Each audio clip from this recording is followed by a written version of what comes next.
Now this is tape 2 of an ongoing set of tapes that we're using to demonstrate Brodak Dope. We're going to try to cover steps 3 and 4 dealing with the application of silver, using silver as a filler, as a medium for finding flaws in the paintwork. Now the first thing I want to discuss is the mixing of the product. Now one of the easy ways to mix, if you're not a skilled person at mixing for spraying, or if you don't have a lifetime of spraying material to know about, there's a couple of basic rules. Number one is you can take the can, and you'll notice that Brodak Silver has a very high pigment content. It usually all settles at the bottom.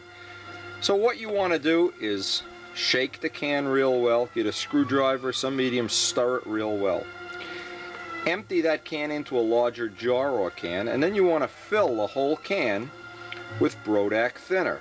Pour that into the can. Now that would basically give you a 50-50 mix at that point in time. But once these two are combined, you're going to have what I refer to as a 50-50 mix.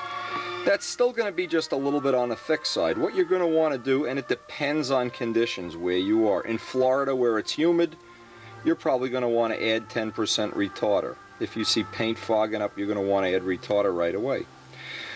In areas where we are, up where it's cold, it's damp, it's humid, usually we go a little more on thinner, usually 60% thinner, and obviously there's a very easy way to figure it out.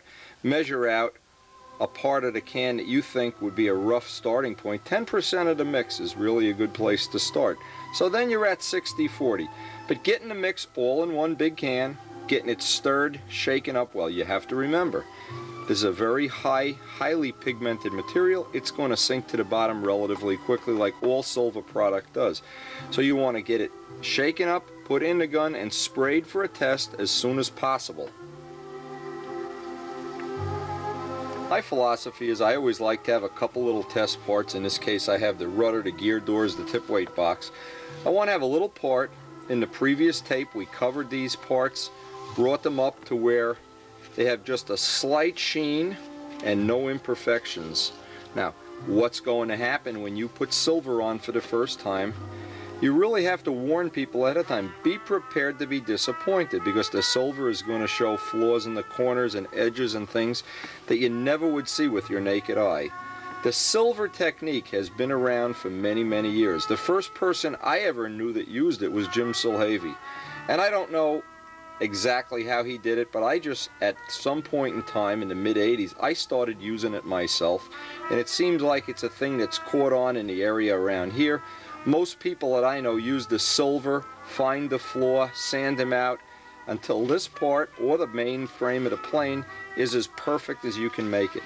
And that's a critical thing to remember. The silver serves two purposes. It fills in little flaws, microscopic flaws, but you really don't want to use it like primer. If you have giant flaws, you want to use primer. Or if you're trying to fill grain, you want to use primer. But what you really want to do is use the silver to find your mistakes, and you'll see very soon when we paint this part and the main frame, we're probably going to be pretty disgusted.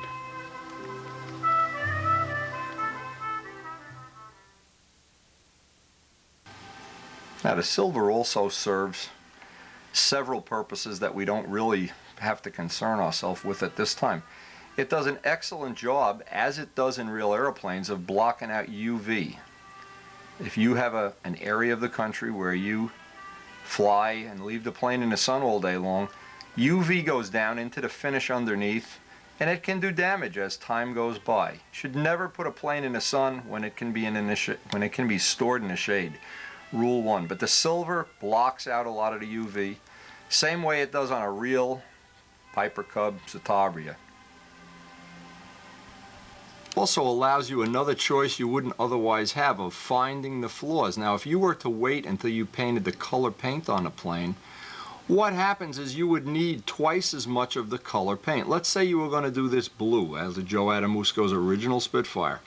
If there was no silver underneath this, he would need at least 2 to 3 times the amount of blue. So by painting over a silver surface that's perfect, you cut down on the amount of colored paint that you need, and it's the colored pigmented paint that makes a plane heavy. Typically, when a plane gets way too heavy in the finishing stage, it isn't because of the clear, it's because of the pigmented colors, the amount of, let's just make an example up. If you're painting a plane white and you're going over wood grain, you're probably going to need a lot of paint to do the covering. And no matter what design you fly, whether it be a traditional design, a modern design, a pipe plane, or a 60, saving weight in the colored part of the finish is a significant gain. Now the exception to this would be, and I want to mention this exception, if you were doing a finish similar to, this is David Fitzgerald's plane, and this is a beautiful work of art of an airplane, but notice what he's done. He's left the outer panels unpainted with just clear and dyed tissue. The reason for that, I'm assuming, is to keep some of the weight of the pigmented paint down. Well, there's a lot of ways to keep the weight of the pigmented paint down. This is one of them. I'm going to tell another one that I've had a lot of luck with. Now, I've had a lot of luck with another technique. I add pigment to the paint. Luckily, when John Brodak had the formulas made for this product, we increased the pigment amount in the paint, including the silver, so there's no need to what I call decant, and that is to let the material sink to the bottom and then pour off the top. You really want to use Brodak silver with the formula that I just described. You don't need to decant it, it already has the extra pigment in it.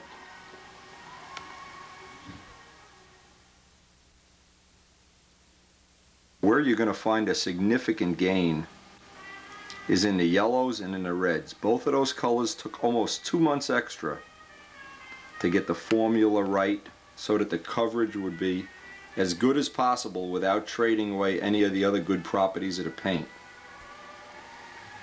But it's the silver that we have the biggest gain in. The silver is really a high coverage made specifically for this purpose. Cover very well and be easy to sand in a very short amount of time. Some of the techniques I've used, and this goes back to 1967, 1966 when Harold Price was alive, I developed some of the techniques when we used to wet sand with soapy water, and now we wet sand with a product called Sickens M600. And using that method over the years, I've been able to do a lot of really nice finishing in a reasonable amount of time. And one of the things that makes it possible is the sanding of the silver. That's the part of it that a lot of people that don't use that method wind up putting extra white on a plane, extra yellow, extra red, colors that don't normally cover well, and the plane winds up heavier than they'd like it to be.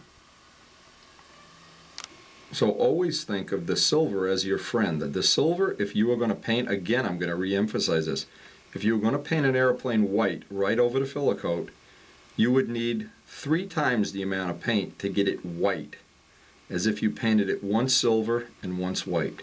You actually will save about 30% by using that method.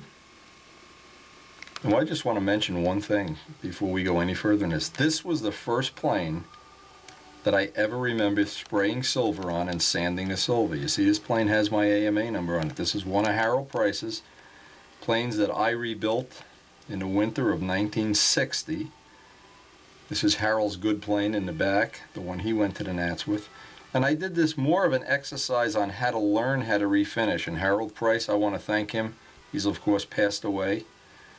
I want to thank him again for the love and the attention that he gave me when I was a young man without a father. He was an inspiration. His craftsmanship, his workmanship, the inspiration he gave me has lasted a lifetime. And the knowledge that he imparted to me, I feel a tremendous obligation to pass on to other people. And I hope that this video and all the other videos that I've made, all 700 of them, are somehow going to filter down into the hobby and become Harold Price's permanent legacy.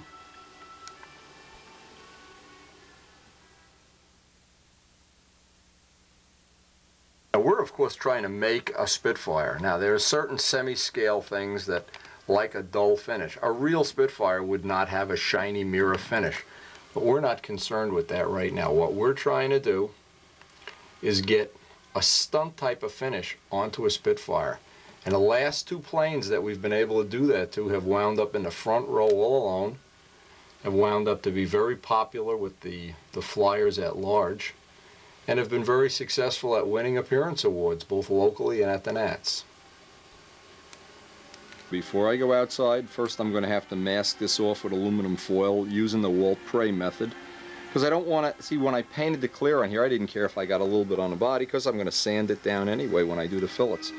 But I don't want to get a lot of silver on there. It just would make extra work. So before I go on to painting this, the first thing I want to do is do the little test parts. Then I'm going to come back in the house. The reason for that is while the test parts are drying, I can see if they're going to fog up from humidity and if I'm going to have to add retarder. I can do that little test. That'll give me roughly a half hour to back mask this off and then get outside and spray this. Now I always try to spray, if possible, with 25 pounds. 25 pounds on my gauge always gives me a nice thin finish that'll cover in one coat.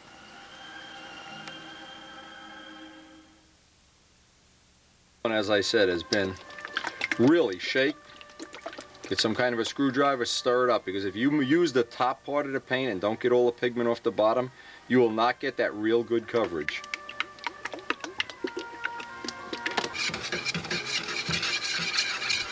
Now you'll notice right away there's a very high pigment content in this material. So you want to be sure to do a good job of stirring it up.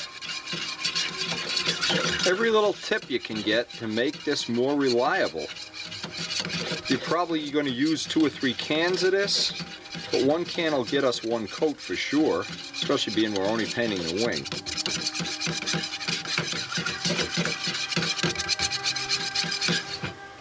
Again, you can tell right away when you've got all the pigment in suspension.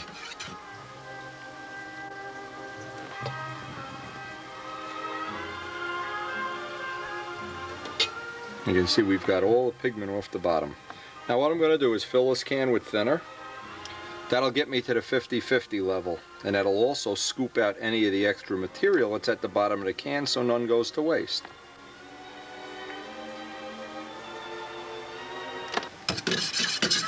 Now all this is Brodak thinner, and I get the last little bit out of the can. Now when I'm all done with this, whatever material is left over, I'll mark what it is and put it right back in the original can, and it'll help to have this can.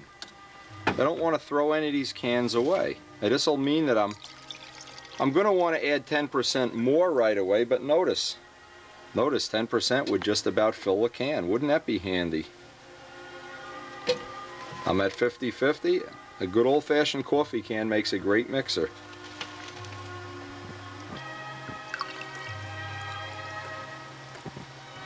And that usually brings me to a good starting point. There are times, however, if the weather is really cold, I'll need to add a little more thinner. If it's humid, I'll add a little retarder. But that pretty much gets me started. If I get my compressor set for 25 psi, in warm weather I can spray with 20. I've even had it down to 15. The warmer it gets, the less pressure you need to spray the material because the viscosity changes. Now just by looking at what drips off the screwdriver, I can usually tell if we're close. That's going to be real close. The can, but this is can 1 of the Spitfire. And then when I'm all done, whatever's left over I can put right back in the original can. Make sure the lid is on tight and it'll be my good storage medium. I'll have a real good clue what's inside because I'm using the original label that was on the can. Really neat things to sell for quart cans if you're going to use quart cans, but if you're not going to use a quart can, this is a great way to do it. And you'll keep your workshop a little neater than it normally would be. I don't want that to fall in the can. When we're all done, we just use a real coffee lid that doesn't have a hole in it. And save this one. We can clean it with thinner. It's a great little tip. This makes filling the gun a lot easier than if you try to pour it, and usually 3/4 of it winds up on your feet or something. Anyway, nice little trick. When you're all done, take this lid, wash it, and put a real lid on there if you're going to store it temporarily. When you're going to store it permanently, put it back into the original can. Oh, I always try to use my oldest spray gun. Look at this, as I'm trying to look through the camera lens, it gets all over the place. Real world strikes again. Always the oldest spray gun that I have for the silver, since we're going to sand it anyway. I'd saved a good gun or a better gun for the color. In other words, the further and further up into the finish you get, you want to use a better and better gun. For spraying primer, for spraying the original coats, you don't need anything special, believe me. The hobby shop guns, this is a DeVilbiss gun, but you don't really, a hobby shop gun is plenty good.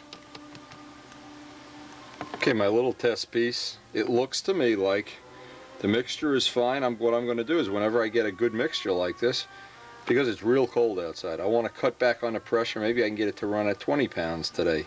Always want to use the minimum amount of pressure. That lets the paint lay down a lot nicer. I got a couple other little test parts here, and while these are drying, I can get a real good feel for if I'm going to have to add retarder or not. And I'll do that while I'm masking off the body of the mainframe. Now even at 20 pounds, this is just fine. So we've hit it right on the mark with the first one here. Little piece, and then we'll get ready to, while these are dry, and do up the mainframe. Alright, now we're going to have to, obviously we're going to spray out in the garage. We don't spray in the house anymore unless Karen is gone for the week or whatever, but you can see little places where it's dry on the rib caps. Little spots where it needs right there on the end, needs a little refinish. This shows you all the little mistakes that you need to correct. And if you correct them now, when you go to put on that color finish, you need such a little bit of colored paint. God, it's staggering. When it's over a good base of silver, you can get away with using about a third the amount of colored paint. Now, again, the object of this is, while this is drying, this has to dry and tell me that we don't have enough humidity in the air to make it milky white and cloudy. That gives me roughly a half-hour envelope, and in that half hour I can take and back mask the mainframe. A couple of things will make this part of the job a lot easier for you. Make sure you have fresh tape. I have one of these. Joe Adamusco gave me this tape dispenser years ago. I like to use tin foil for this part of the job. One of the things you want to be sure. Now if we were going to paint the whole mainframe like when you do a Nobler or a profile, well, you don't need to do this step, but go over this real quick. I take the tape, rub it up on my shirt once. That keeps it from being too sticky and pulling up pieces of finish that might already be on there. Leave about 1/8 or 1/4 of an inch of the tape sticking out.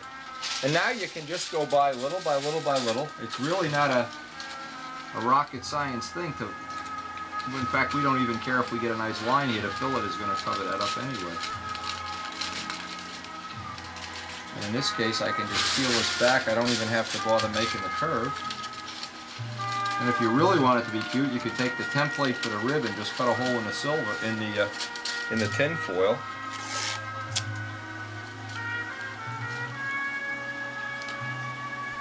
In this case, we want to back mask everything that we're not going to paint silver. And it's relatively simple. You can figure out. Just be doing it like a checkerboard, putting pieces wherever they need to go so that the only thing exposed is the wing.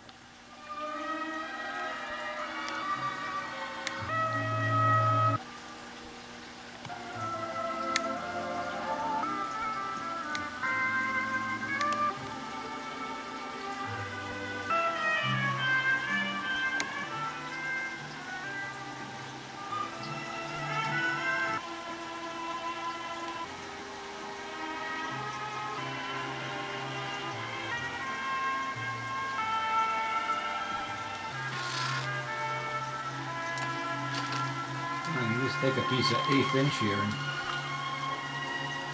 get right in the groove.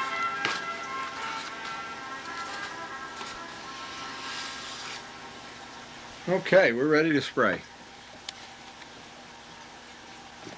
Now our parts show no sign of fogging up, so I won't, hopefully not going to have to add any retarder. I can just go with a straight 60-40 mix here. It's always good to have that dry before you go on to the mainframe, because once you do the mainframe, oh geez, always good to have little test parts. It's relatively cold and damp in here, and I don't know how good the footage is going to come out, the spray footage, but we're going to give it a shot. It's definitely too cold to paint outside in the open air with the wind blowing. So even if you can get protected from a little bit into a garage or a confined area, it's a big help. And we always try to make do with conditions that we have to live with. We really don't have a choice about a lot of things. One thing for sure, the silver's been sitting for a while, so hold your finger over the little overflow hole, shake it up good. Number two, another good thing, we're always trying to get extra on the edges. Notice I'm painting the bottom first. That's always a good choice in case something isn't exactly the way you want it. And I'll let this dry and give it a half an hour so it'll be dry. Then flip it over and do the top half. I'm still waiting to confirm that I don't have a humidity problem. And that's always, I'm trying to use 25, I'm down to about 20 here. Even in this cold weather, this material just sprays so nice. Again, you could use a finishing friend. Byron Walker makes a really nice finishing friend. In fact, I have one here. I just haven't had time to set up a little plate for the nose. Before this project's over, I think we're going to be doing that. But I'm so used to just working under a certain type of condition. Oh yeah, the flaws come right to the top. You can see every little rib cap that isn't right. Now I'm trying to get a little extra right on the edge of the silk span. Now if I wasn't shooting video, I'd have my Wilson mask on. But believe me, I've tried, and it's the funniest thing. To try to shoot video and all you hear is you really can't do it.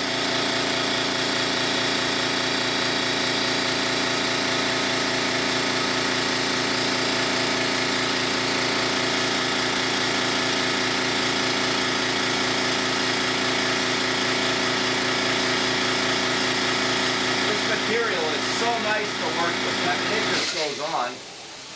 It is about as easy a material to use, and I have used every kind of epoxy and Imron, and I have spent my whole life trying to find a nice finishing material, and this is it. Now, part of the reason it's good is because, number one, it's a mil-spec product, so it's consistent from batch to batch. Number two, what's going to happen here is this is going to pop up on me. The wind is, I can feel the wind at my back.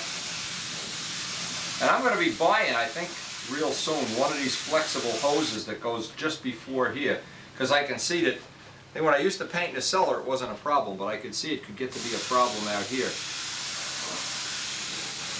Let me use the lowest pressure you possibly can to get a nice flow out. Extra pressure just gives you orange peel, and orange peel has to be sanded. And you can see with all the extra pigment that's in here, this just covers and it's really bulletproof stuff.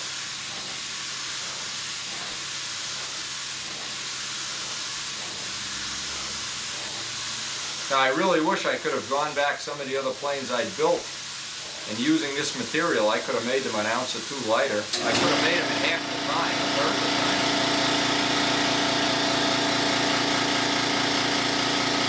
Usually the dry to touch time is about 20 minutes. And if in doubt, it's always better to have 2 light coats instead of 1 thick coat. Just some general rules that are worth thinking about.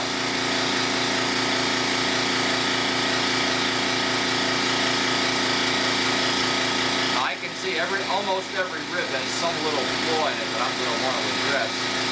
There's people that probably would leave it just the way it is, but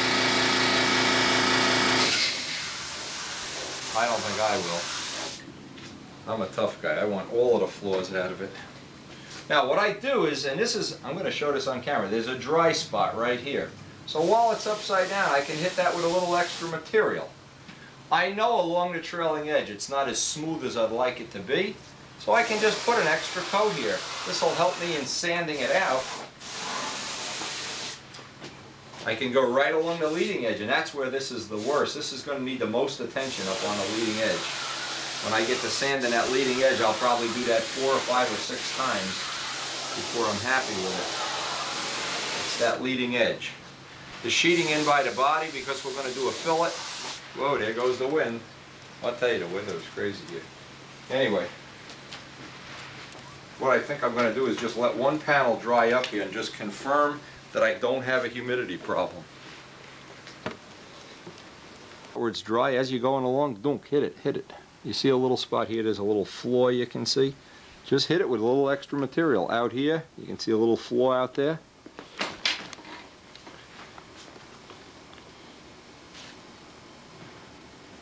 Anyway, I'll let one panel dry. Again, maybe I'll shut the doors, go in, have a cup of coffee, come out and finish this. I'm really in no rush. I have the whole day to do this. I just want to get the silver on, and then the trick is, of course, let it dry to a minimum of overnight.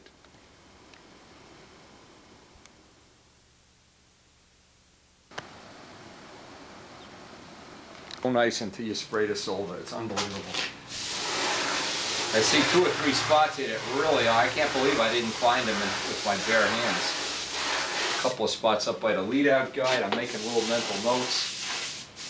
These little tiplets are a pain. Again, you have that choice at this point in time to put as much or as little time as you want into this step. But the silver is always going to show you stuff that you thought, why didn't gee. Be prepared for a little disappointment. It's going to happen.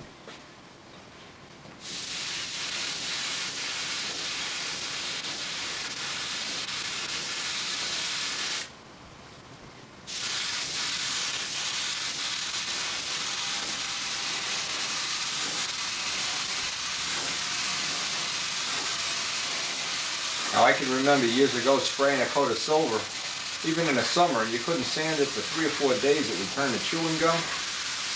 A little testing that I've done with the silver, you can sand this the next day.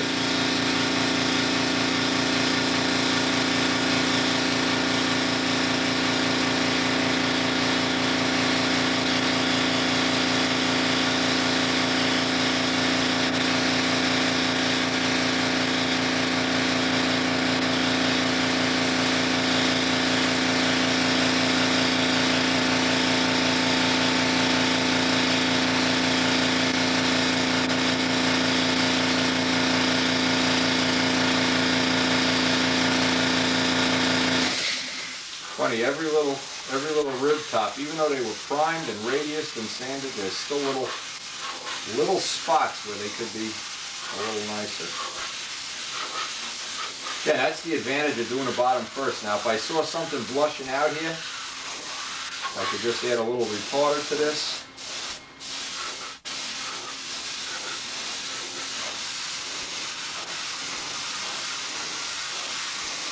I remember when I used to be able to paint in the house, one of the tricks was I'd get up in the morning, turn the heat way up in the house, and then shut the furnace off so it didn't spread the spray. You look at some of those old videos where I was able to paint in the house, forget it. But we do have a master plan. This time next year I want to have the shop a little bit more set up as maybe even a spray booth, or again, it's that leading edge. Boy, there's one floor on that leading edge. It looks like somebody hit it with a hammer. Around the edges. That's where it's going to need a little extra help around the edges.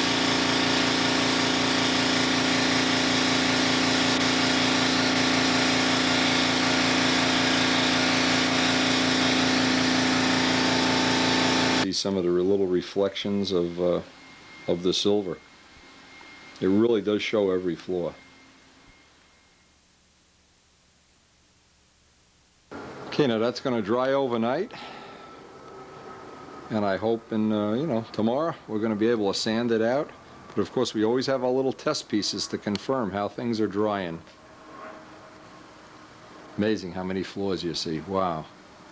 Thing looks so good until I painted it silver, but everybody feels that way. Okay, back to this project tomorrow. Okay, now there's a couple of tricks right off the bat that'll make sanding out the first coat of silver a lot easier. The number one thing is let it dry.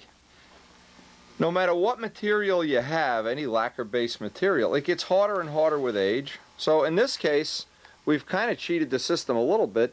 We were running our jet program and we were doing a lot of other things in the meantime. And we put this aside to dry, I think 3 or 4 days already. But it doesn't really matter. We have sanded it out within 1 day. I would say the minimum time you want to do a sand out of silver is 24 hours. But even better, if you can let it sit, especially if you can let it sit by a heating vent, oh gee, a week, 2 weeks, it'll just make it a lot easier. Now, there's a lot of different methods that work. Soapy water will work fine. Problem with soapy water, it doesn't evaporate and it tends to make everything a big sponge by the end of the day. People have used Prepsol. Prepsol evaporates a lot slower than M600. M600 is kind of like a little bit faster drying. Now what I try to do is always do a little test on the bottom, and in which case I'll try both methods to see. In this case you could use 600 or 1200, either one, but you don't want to use anything rougher than 600 to do a silver sand out.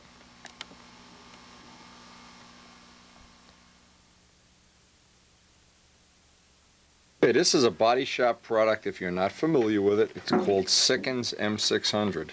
Now I'm trying to, let's look right up here. It's a good idea, first of all, to read all the hazardous warnings. You don't want to work with this without a little bit of a ventilation fan going. In our case, we leave the back door open. You might want to even wear a mask. Best of all, if we were in a warm weather climate, we could do this outside.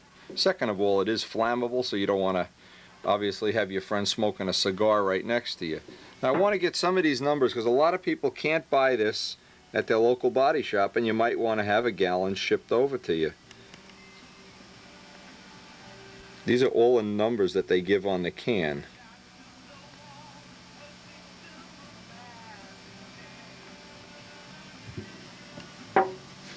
Again, the first thing to do is check your local body shop supply.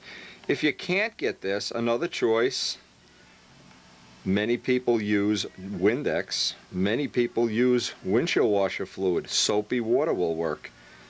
Just plain water will work. But I think of all the things that will make this job easier, this is the best product of all, and it's taken many years for me to figure this one out. This is my own invention. I don't lay claim to a whole lot of this stuff, but M600 is one of the things I came across in my world of body shop painting of motorcycles and boats and guitars. This was the sand out material of choice.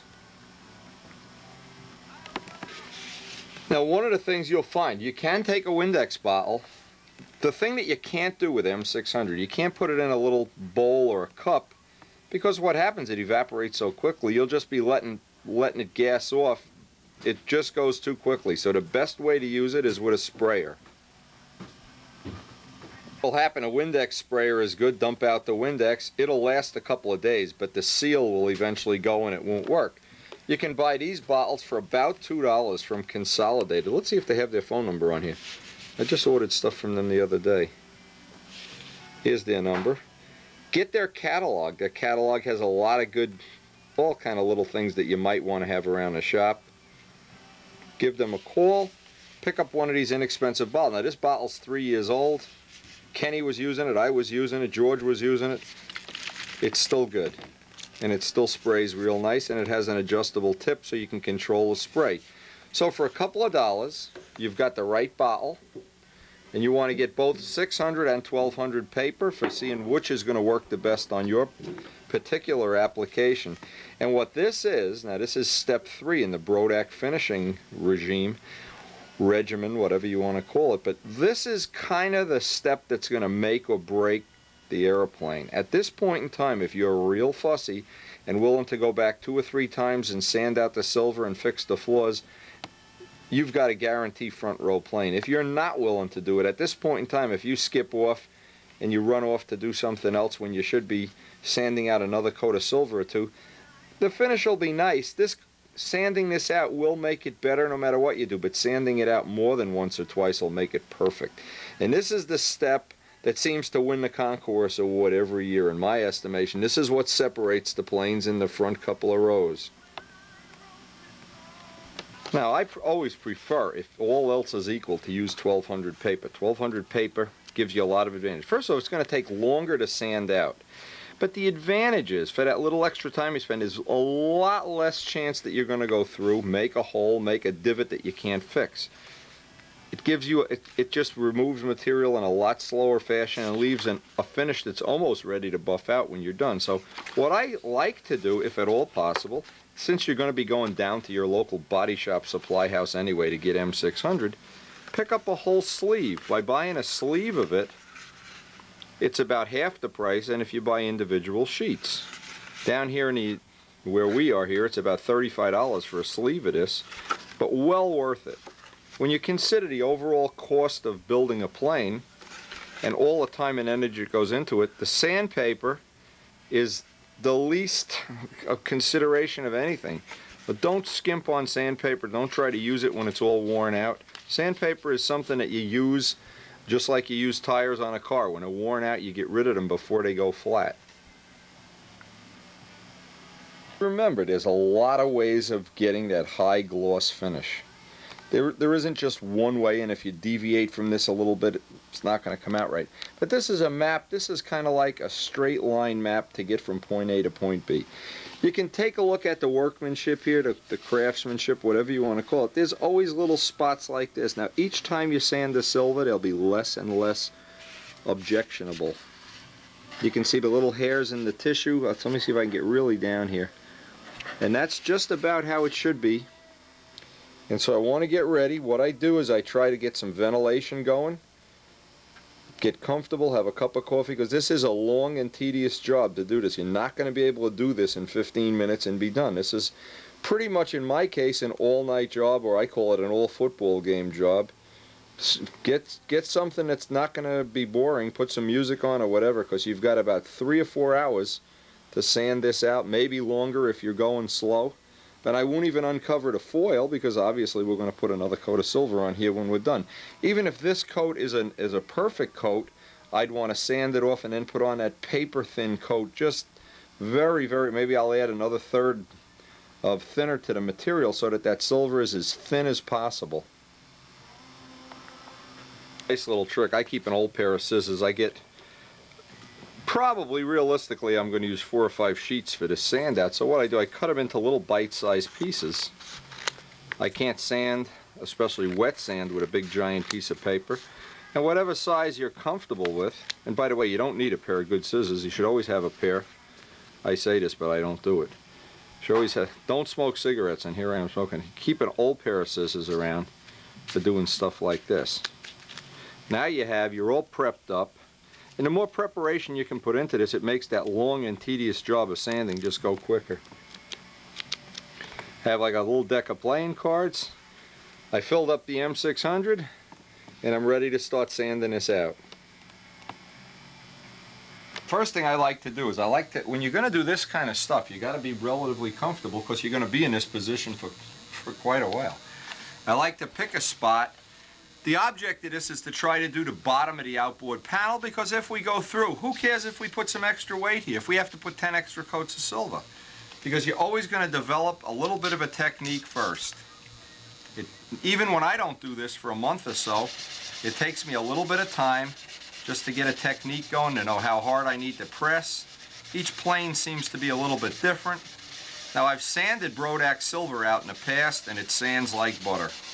So I know ahead of time I'm not going to even try 600 paper. 600 paper might be appropriate if you really have a rough structure you're trying to really fill in a hurry, or if you were trying to sand 2 coats of silver at once. Now, I know a lot of people think, I know how to beat this system.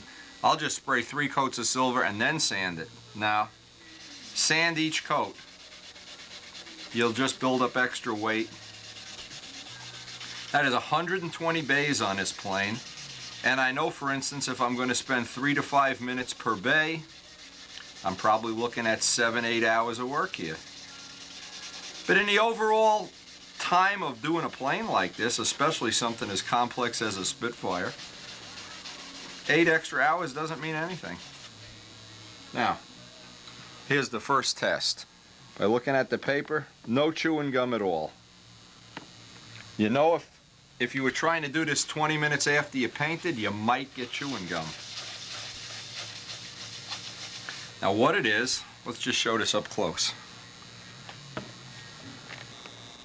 Any spot you see now that's shiny, now see the spot that's shiny right here, you know that's a low spot, and that's going to get filled in each time you put a coat of silver on.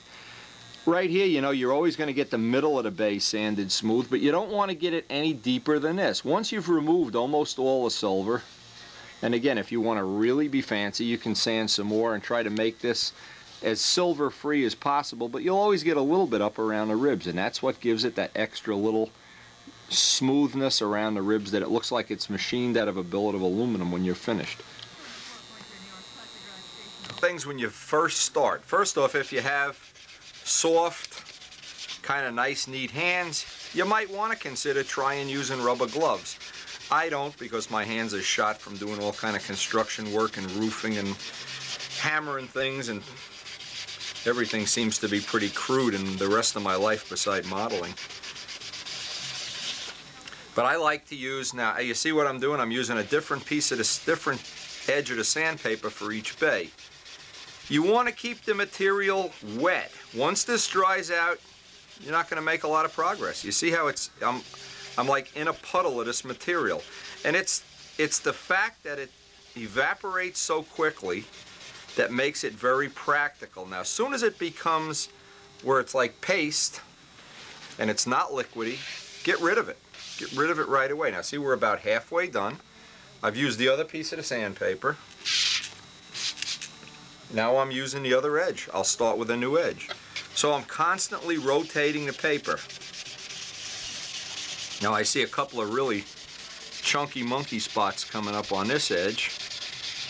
And this again just depends on how fussy do you want to be. Do you want to be where you're making a run for that concourse award? Do you just want to have it that it's nice enough to be better than one of your friends' models? Do you want to make it that it's one of the best planes of all time ever? I mean, you know, in each case, the decision is always if you're willing to spend the time. By the way, it's nice now, a side benefit to having that Brodak primer on the rib caps is they really show up. As soon as I see that white coming through, I know I don't want to go a whole lot deeper than that. And I can get in all the edges and corners. Now, in 1984, I made a geodetic wing plane similar to the ones that Bob Hunt makes. And one thing I found was a little bit time-consuming was getting in the corners where the ribs are. In a plane like an I-beamer, it's difficult to get in the corners. And again, when you go back to any I-beam plane I've ever made, I always remember getting in the corners was a little bit of a, you know, a little bit of extra work. But this is the kind of thing that it's a very personal thing, how much time you want to spend sanding the silver. And even if you just want to do it for practice, let's say you're building a Banshee, a Prowler, a Brodak Cardinal, and you just want to see, hey, let me see if I can upgrade the finish. Well, this is definitely going to work for you.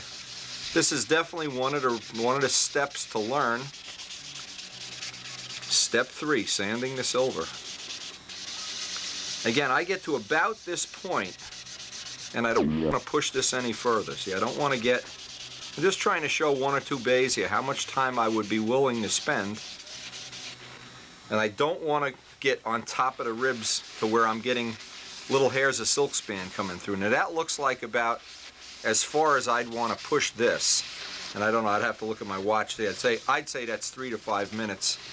When I'm done, 3 to 5 minutes a bay is about right. And it really doesn't matter, because on a D-tube wing you'd have less bays. A bay is going to take the same amount of time, but on this plane, being we have so many rib bays, it's just going to take extra time. Anyway, at this point now you can feel that, and boy, all the places you see an imperfection, you don't feel them anymore. You see them, but you don't feel them. And this should feel almost like, I don't know, buffed out piece of plastic, fiberglass, something really smooth at that point in time. And now you can interpolate on the plane you're building just how long that's going to take and how many coats you're willing to put on that. So with that in mind, I'll start on the bottom of the wing. Always work the bottom of the model first. Get one wing done. This way, if I do go too far or I screw up or something bad happens, I'd like it to be on the bottom of the model. By the time I flip this over this afternoon or tonight, I'd like to be really in, you know, have this under control and have my reflexes and the amount of pressing I want to put on this and everything just about the way I want it. And it's just time and effort. Tips, as I'm doing this sand out, I'm trying to think of all the tips that would be appropriate that'll save you some time and energy. You know, one of the things that'll save you a lot of time, again, always keep the thing soaking wet. But in doing so, and this I wanted to make sure I mentioned this, see when I'm floating this on, some of this is working its way down around the bottom of the wing. So as you do each bay, you really would like to, when you blot the bay out, and what happens as you go further and further along, you'll get faster and faster and better. It'll never be slower than in the very beginning unless your arm gets tired. And hey, look at it this way. Even if your arm gets tired, you need the exercise anyway. You want to look like, you know, some football player or something. Or some guy that was rowing a slave ship with nice big arms. This'll definitely help you do it. No doubt about that. Anyway, when you go to clean this bay out, and I know this is one of the problems people have written me about and said, oh, gee, I had this problem, you know. You got to keep it floating. Keep that so it's definitely good and liquidy if you want to make good progress with 1200 paper. But the biggest thing is now when I get to the end of this sand out on this bay, I don't want to leave the material that's dripped around the wing on the other side of the wing. That's a real problem. And I remember several people, you know, that were working in a shop, they'd be, especially if you're working outside in the sun, it seems like that cakes up and makes for a real problem. Anyway, let me just get, we're almost finished. Now, but when I do this wipe, a lot of people, if you do this, see they haven't wiped the other side of the wing. And notice I'm working on a padded table with an old sheet. At the end of this, I'll take that sheet and throw it in the washing machine.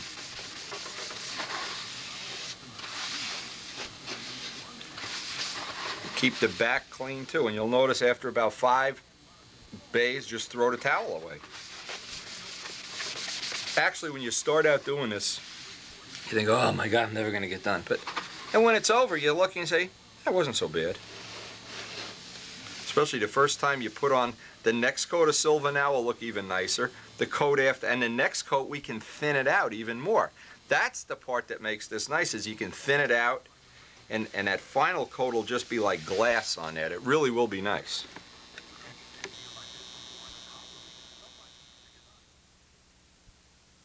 Now, it's of no value if you sand right through and take off all the silver. Less value. I want to try to show that when you're using 1200, you almost get a shine. See, the part that we haven't sanded yet is less shiny. We're really building up a nice finish here, especially on an I-beamer. But if you leave it all on, or if you take too much off, you've defeated the purpose of the silver. This is just about the right amount. When you can see the middle of a bay is just so showing the little flaws that may be there, and just a little bit around the edge of the caps, because that's where you want to have some extra material, and everything else pretty much sanded off. Now, just as an example, this bay here I could sand a little more off as I get fussier and fussier. Right out here I could take a little more off, even though this is the outboard tip. Weight isn't really a factor out here. But I'm just trying to build my technique as I work my way down the wing. It just takes a little time to get that feel for how much am I going to take off. You don't want to take too much off either. It's the best when it's, I would say this bay right here is about as close, maybe a little more out here. But look at each individual bay as an individual section. Hey, if you want to do this kind of work, this is the way you can really upgrade your skills. And it really isn't difficult. It takes a little time to build a skill, and the rest is just patience and hard work.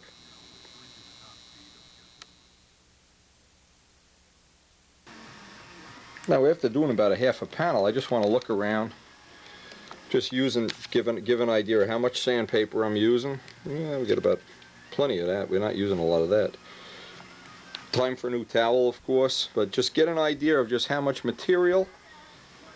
This much of it took me roughly an hour to do, just roughly.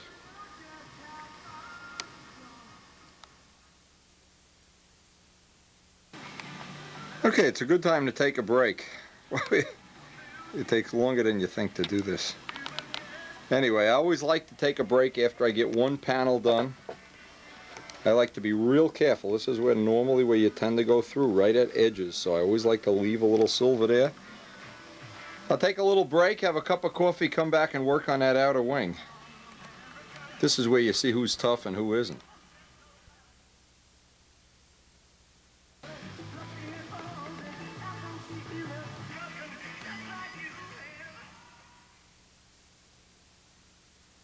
And when you're done with a panel, you can actually see a little bit of the light reflecting off it. You can actually candle it.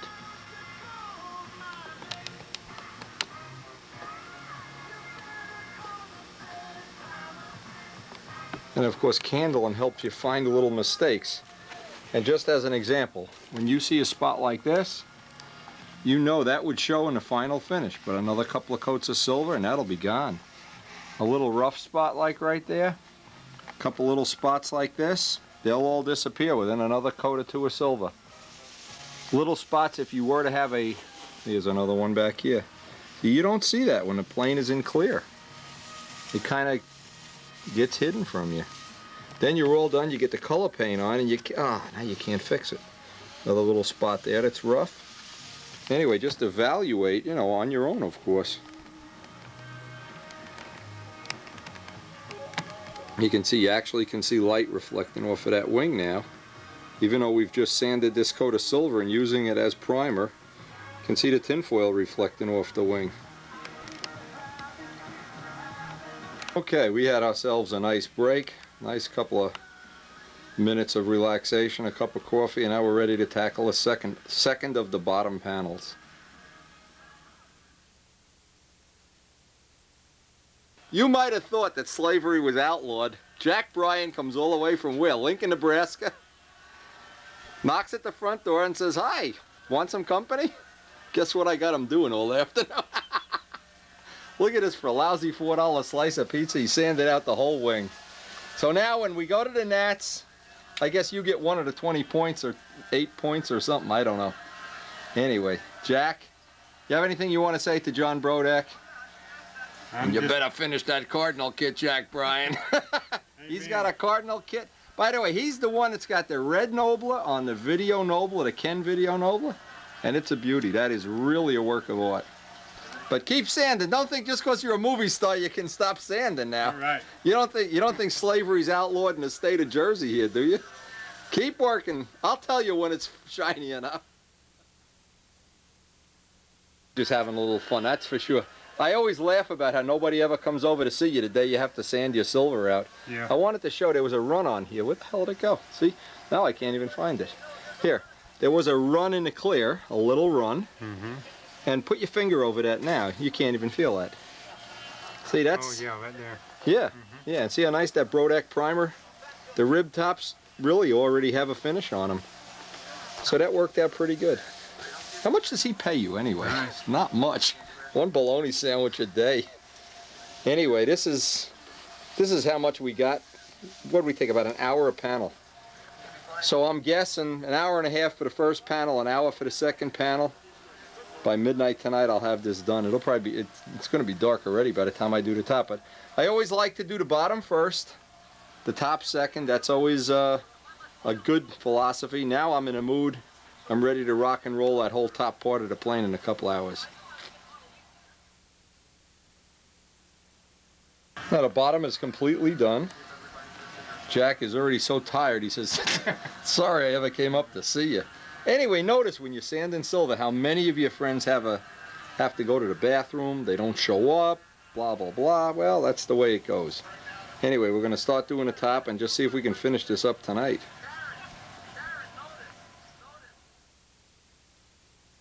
Look at this, Jack Bryan. Jack Bryan's here. Karen brings down cookies, coffee, amaretto flavor. When I'm here alone working, you know what I get, Jack? Get it yourself. True story. Now on the top surface, just a couple of things that have come out is I've gotten this bay right here, and I'm going to try to focus in on this. This one I can feel a rib coming through, and it's sharp. So what I want to do is, I took some Rejuvenator and a striping brush, and I've been putting a stripe of Rejuvenator on there, not clear now, Rejuvenator, maybe every 10 minutes, letting it dry out. As soon as it's dry, to touch another one, so I can build this area up just a little bit. Now, we're going to see how that works as a repair, and obviously later on I can just touch that little spot up. Closing in on the last little piece here. The last panel. Jack is already dead. He's laying over there trying to put things in his pocket when nobody's looking. Oh, God. Anyway, so we're fighting our way. One more panel, and we'll be out in the garage, I hope. It'll be nice and cold out there tonight, too. Rejuvenator. It's always good if you have even a little jar of this around the house. This is for making your patches. And this works wonders when you sand through a rib. It's like magic. We'll find out if it's like magic in 1 minute. Much better to use this than to use clear, although clear would be the second choice. And now every 5 minutes or so, just put another coat on. I think this is the second coat. But we'll try to get 4 or 5 of them on there while I'm sanding out the other panel. Now also, I'm looking around. You can see right here, I've gotten another spot real thin. Well, whenever you do have something like that, why wait? You know you're going to sand through that on the next coat. Why fool around? Any spot where you see you've gone through, a little drop of Rejuvenator. The Rejuvenator has extra plasticizer in it, so it tends not to be brittle either. See any other spots, Jack? Looks good to me. No. That should do it. Temperatures, it's not below freezing, but it's cold. I would say it's about 45, 48 degrees. All right, I always prefer to check it. If I'm going to spray out in the garage like this, I like to get, hopefully, as warm as possible, but since it's dark and it took us all day to do this, anyway, we have no choice. Now, always do the bottom first. So if you have a problem, you need to adjust something. I've said that before. Always do that and use the bottom as the guinea pig. Look at the compressor. I try to get about 25, 20. This temperature, it's cold. Try to get a little extra on the edges if you can. You're going to be doing it soon enough, Rick. You may as well get in the water and get wet. Just don't stand in front of the camera.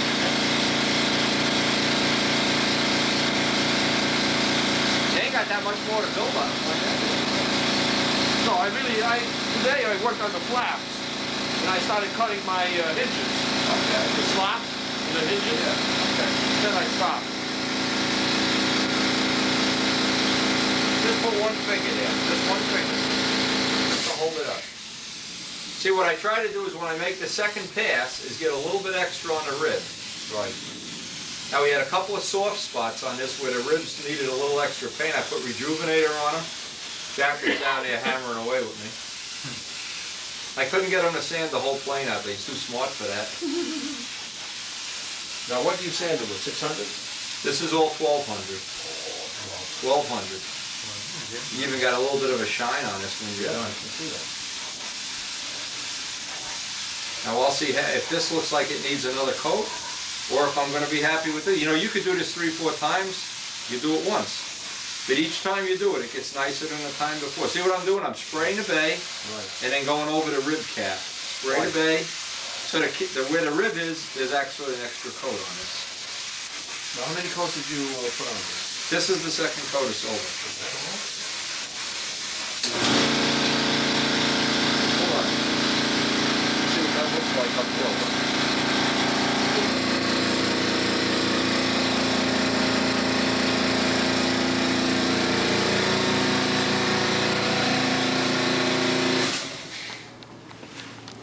Alright, I just look around and see. Always get a little bit extra on the edges.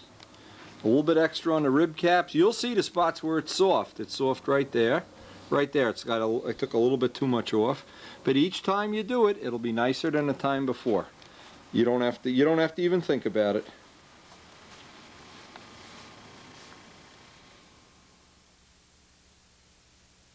Just hold that.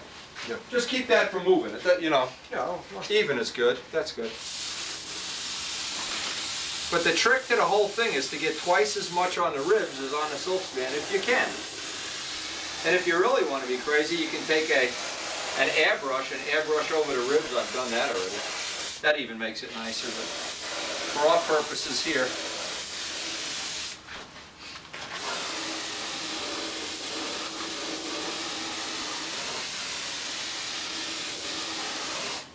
I'm glad they came over tonight. Yeah, this is good. When you're going to do your plane, I mean, this is the way you're going to, I mean, I assume you're going to do it over here. Yeah, But I'd like to. do the bottom first. Put the silver on, go home, sand it out, come back, do it. You know, you could do this 10 times. It doesn't get heavier because each time you're sanding more and more material off. Jack, there's that spot we had. See how it kind of fudges up? Mm-hmm. Okay, so what I do is before we flip this over, I'll just hit that with a little extra paint. Any little spot. Now, as you see, you'll see there's a little spot right there. Right here. Okay, right there's another one. Those are the spots where you sand just, a little bit, and in fact there's one here. You try to look for them as it's, as you're drying. Even up here, you see that little spot? This way you're not getting all this extra paint on the whole plane. You're only putting the paint when you leave it. It's amazing when it's wet. Look, I just keep giving a little pressure. You see the tissue wrinkling? Oh yeah. Yeah, you lose all the strength when it's wet. Just by touching it a little bit. Anyway, I didn't realize you were going to be here when I was doing this, but it just worked out well this way. Now your wing should be ready for silver in a week or so, right? Yeah, just about. Okay. Yeah. Well, are you going to be at the match? Yeah, you should come. Hey, Rich, make a copy of that tape 1 so that you can see how the tissue and stuff was done. And tomorrow I'll have some more clear Brodak Dope. I Come don't over and have pick it up. tape 1. No, I got to give you a copy. Oh, you do? Okay. I was So this thinking way it'll maybe save you a lot of aggravation. I don't know if I can duplicate your tape. What do you mean? Oh, your machine? My machine, yeah. Oh, if you can, just make a copy. See, now here's a spot. I can see the spots here once it's wet. Right there, right there. As soon as it's wet, you can see the spots come right up, right there. That's the beauty of silver. That's why you use the silvers, even on a trailer. I thought you were just putting a little silver in the clear. No. Instead, it's just plain silver that you're using. It's just, this is silver, Brodak silver right out of the can. This has a little more than 50-50 thinner in it. That's a nice gun. Okay. Yeah, Hang on to that. That is nice. Now we'll just let this dry for a little while. Yeah, nice. We'll let this side dry and then come back and do the other sides. Last thing tonight is I want to do the same thing on these parts, sand everything down, get another coat of silver drying up. So I'll have the whole little hatches and the rudder. And then we'll put that aside to dry for a couple of days.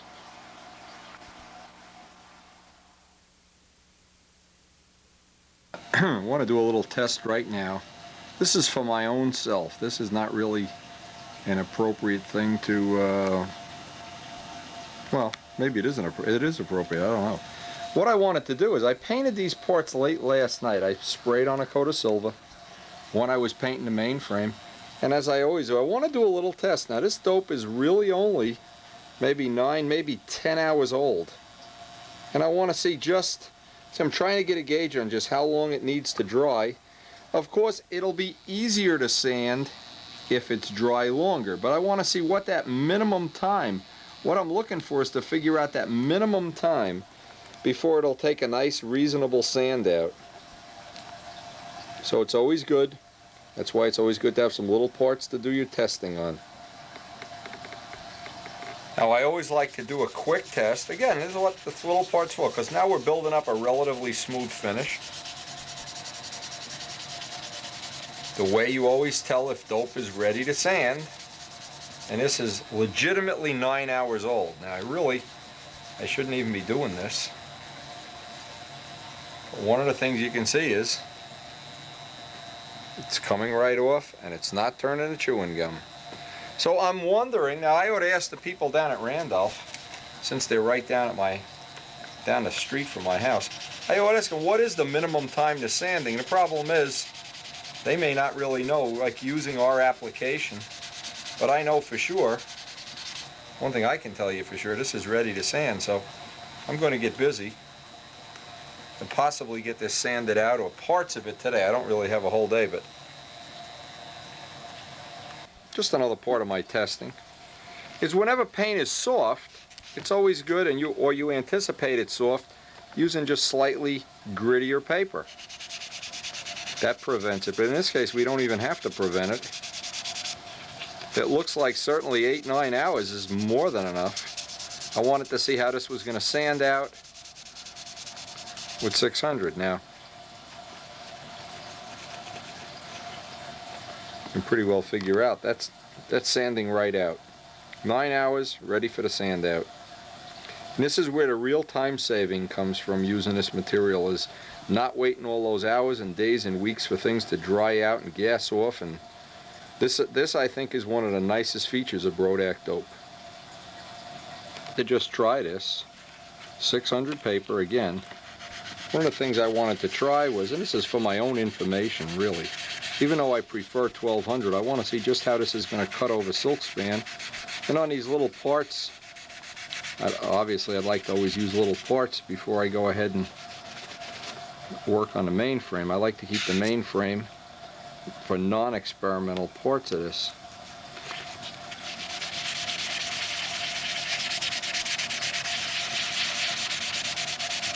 Again, one of the other options you have if you like using 4-0 steel wool, I use it from time to time, but it's not my first choice. But several people have been real successful with it. Give that a try also. It looks like this material is going to sand out beautifully, even with 600. And it won't really make a big difference since we're going to paint right over this anyway.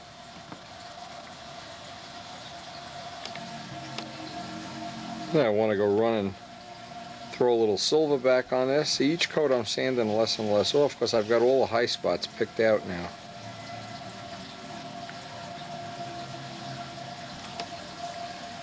Now what you can see is each time you put a coat of silver on, it's going to get a little nicer than the time before. You can see, let's see if we can find some little right here. Something we might want to sand out in the next coat. But I think you can, now see, this is a dry spot. This is where you don't have enough dope right up on the rib.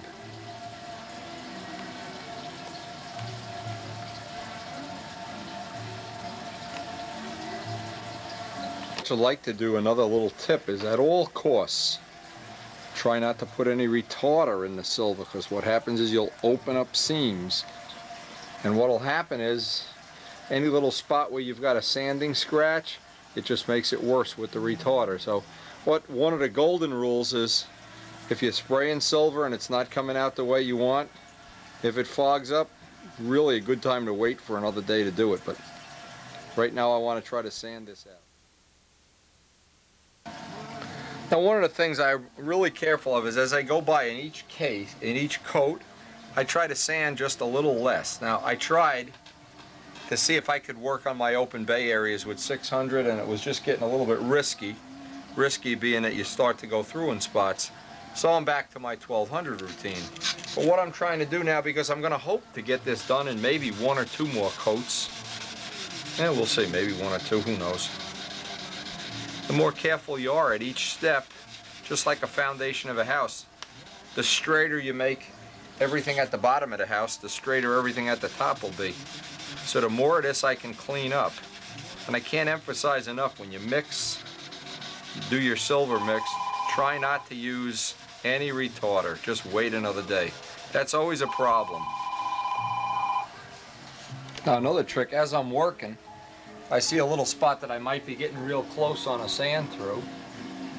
I can look at it with the little magnifier and I see, yes, that is going to be a problem.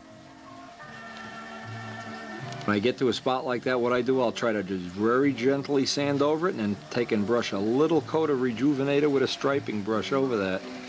I've already done one up here ahead of time where I thought I saw a little spot coming through. That's another good use for that Brodak Rejuvenator. Just one, see, as I'm sanding out, I'm going very carefully trying to find the spots, the high spots where they come up. And there's always going to be, no matter what you do, and I don't care how carefully, there's always going to be little spots you need to touch up and fudge up. But we're not going to get to work on this too much today. I'm just filling in some spare time here, and I'll probably finish this tomorrow when I get some real time, a nice solid block of time to work on it. I just wanted to get it started, and I really wanted to see just how long it would take before this dope was sandable. And I think 9 hours is, well, it's sanding. 1200 and 600. And I'll finish it up tomorrow. Now it's raining all day today, and obviously we're not going to spray, but even if we had this sanded out, this is the kind of day you just wait for another day, especially when doing silver. So I'm going to try to get down there and see if I can get that sanding at least finished today.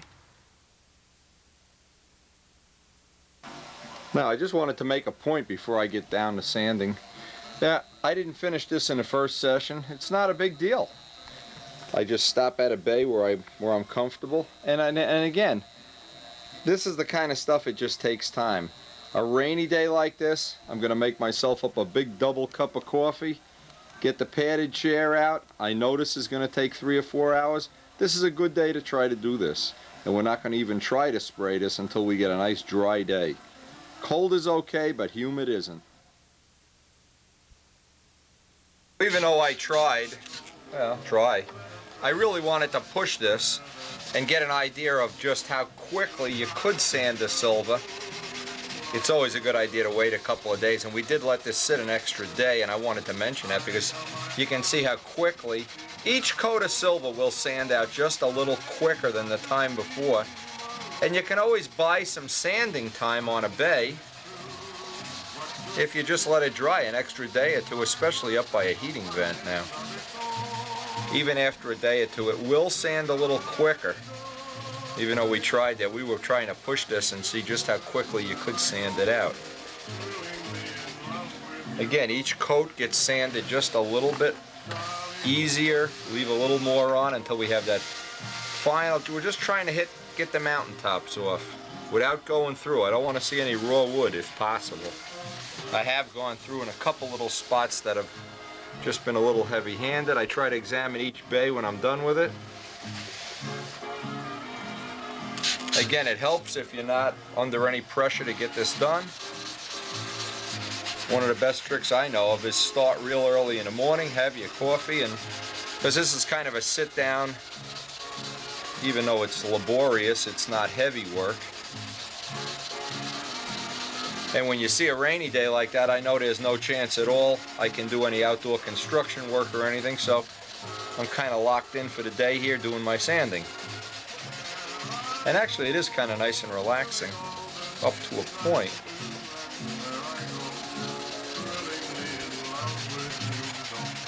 But if you have some idea about each coat, sand that same thing, just sand just a little bit less. We're trying to build this up until the whole wing looks like it's machined out of one billet of aluminum if possible.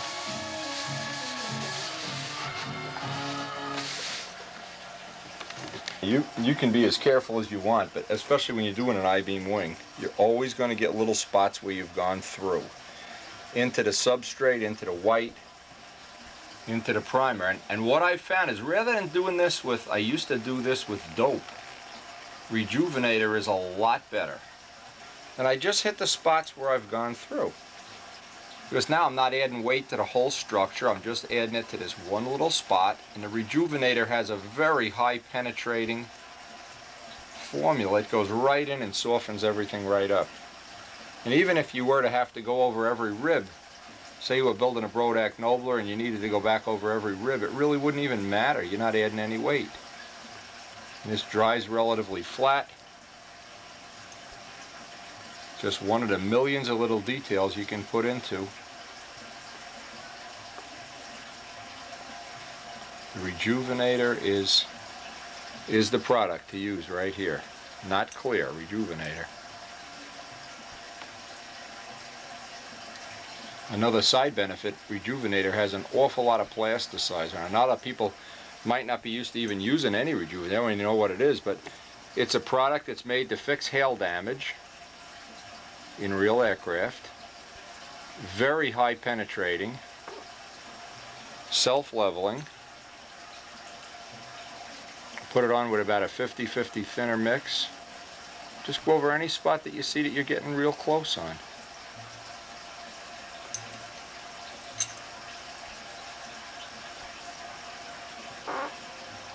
This is really a good tip. This is the kind of stuff years ago nobody would tell you. Everything was such a big secret.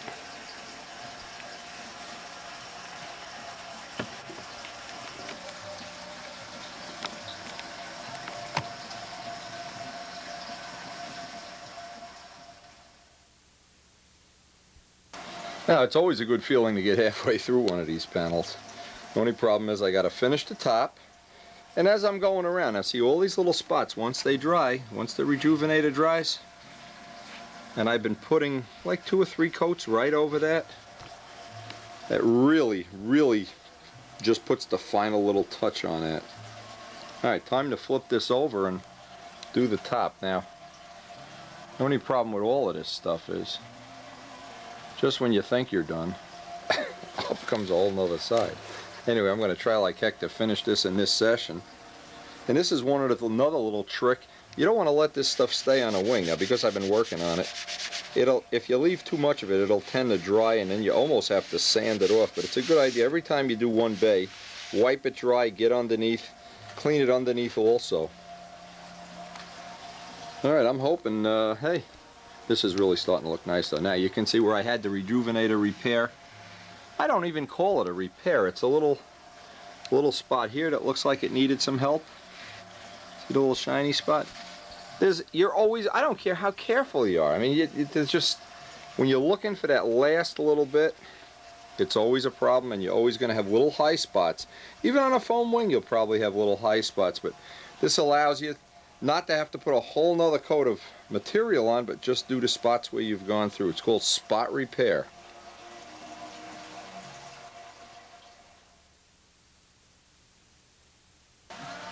Okay, finally, we are ready to go outside, and let's do a little humidity check, see if it's going to blush. You can't tell, it's been raining on and off, but it's not raining now, so we're going to hope that we can spray this.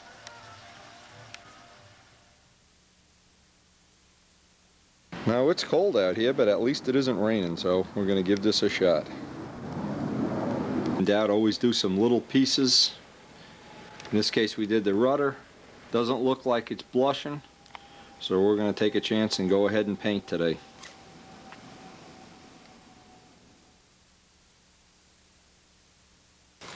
First thing to remember, anytime it's really, really on the verge of raining, what you always want to do is do that little test. And boy, I can't say that over and over again, because it takes roughly a half an hour or so before it'll come up to having that white film on it.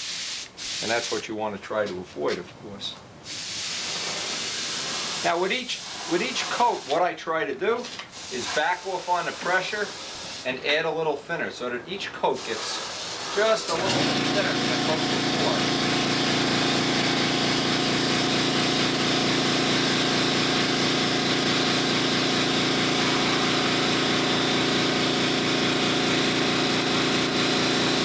Get all the edges, all the rib caps, mostly all the edges. That's where the people launching a plane are going to wear the paint right off the leading edge.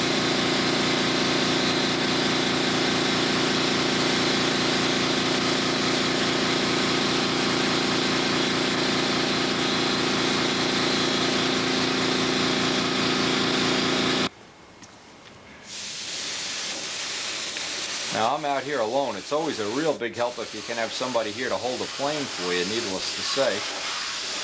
But a lot of times you just need to make do with. Well, at least I do anyway. Anyway, the reason I'm trying to force this through is because I just got the weather report, and it's supposed to rain for the next 3 or 4 days. Well, obviously I would like to have the plane drying in a house by a heating vent, if at all possible. Notice how thin this coat is going on, because I want to make a decision at the end of this coat. Am I going to need one more coat, or am I going to go with this? Am I going to be satisfied, or am I just going to pick away at it? At the end of each coat, I want to know roughly where I would stand as far as being satisfied with it. Silver shows up every mistake. Mistakes you'll never see in the final coat.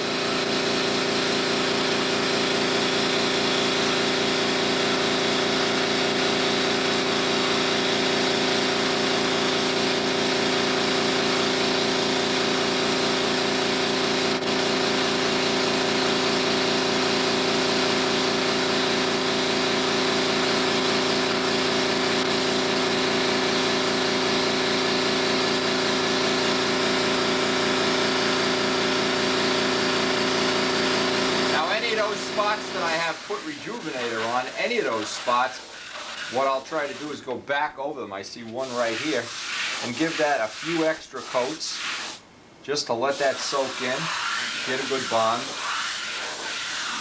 Any spots that look like they're going to need some more sanding, just bury them in paint. Use the silver as a filler.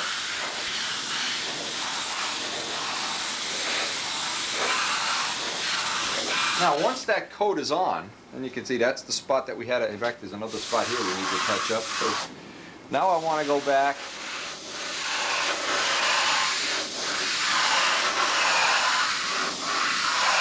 The idea here is you don't have the same amount of paint everywhere on the plane. Parts that are going to take a beating or be under a lot of stress or tend to buff through, you want to have extra paint on them.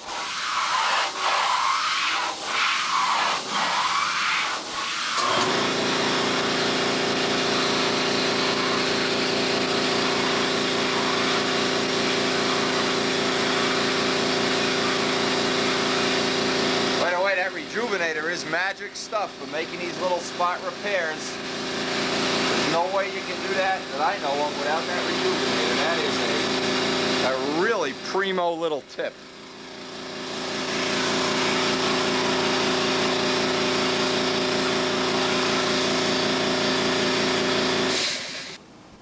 And the next step is just let it dry out in the garage. Tomorrow we'll bring it in the house, put it by the heating vent for a few days, and then make a decision how much more little touch-ups we want to do, how much more little repairs.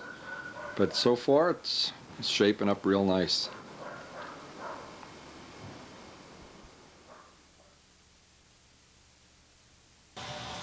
Now in the past couple of days it has gotten brutally cold outside. It is well below freezing, and I brought the main frame in here.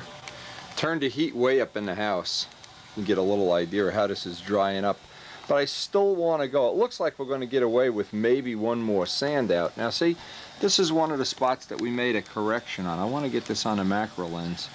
We made a little, I don't know if we should even call it a correction. A little, we're right here. I want you to see that. So you can see where the tissue here, we've gotten it sanded really through. But again, we're going to pick away at this for sure, using a little more rejuvenator.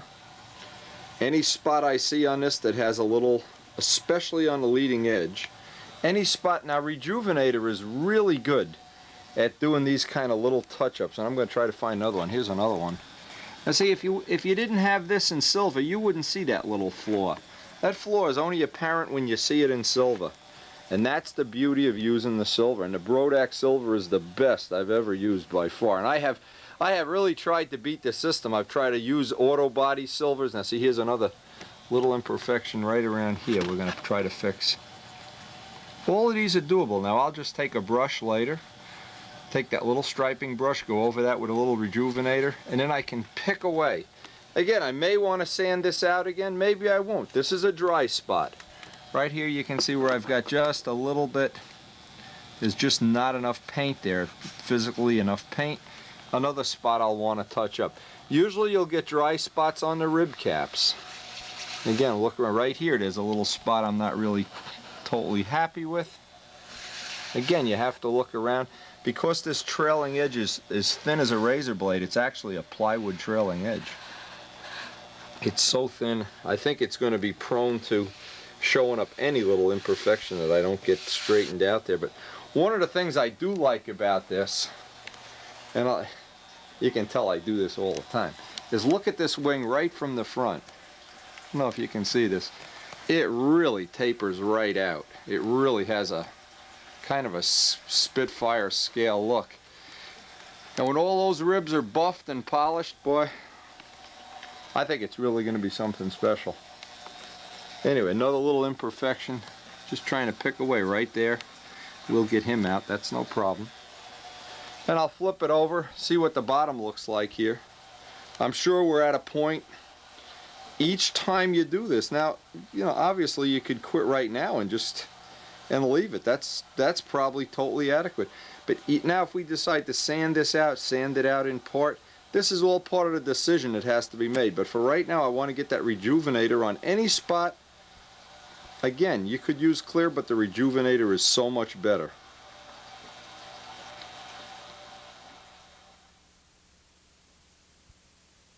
Really difficult part is to go through. By the way, once you get the rejuvenator on once or twice, you can add a little thinner to it. I'm trying to make each coat, again, just a little thinner than the coat before. Being very, very selective about where I put it.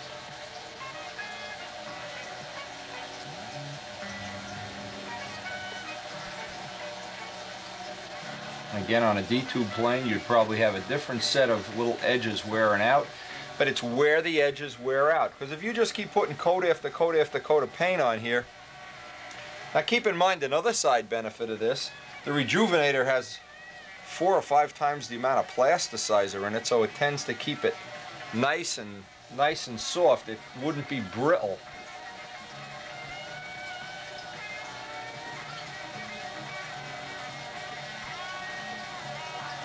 And each time this gets sanded out, you get more and more fussy, more and more. Yeah, at some point in time, you just have to say, well, I only have this many hours left to work on this. That is, these are spots that if it wasn't in silver, you would never see it. Also, another thing, when you're doing this kind of work, you almost have to be under fluorescent lighting. Having incandescent lighting will mask all the flaws. You want to be under fluorescent lights. Fluorescent lights and silver show flaws like a magnifying glass. And that's what allows you to take and make these little corrections, so when you take it out in the sun, it just looks perfect. Or it looks better than any other way I know of to make it. See, now, this is one of the characteristics that Brodak Dope has and Brodak Rejuvenator. You can go back with a brush. Some finishing materials, especially lacquers, when you go back over with a brush, turn to chewing gum. I can see a little spot right here. Right here is a spot. And in the final finish, this will all get buried in the paint.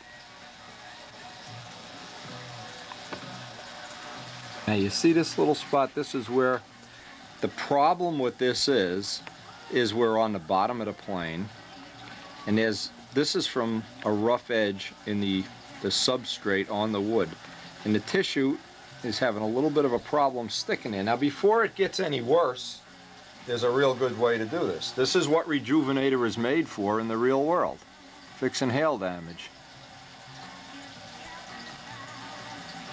Now what I do is take a little piece of tissue, medium weight again, just a little cheap insurance that that's not going to come through in the final coat. This is one of the little things. This is where Rejuvenator really pays off. And you'll see in 2 or 3 coats of dope, a little light sanding,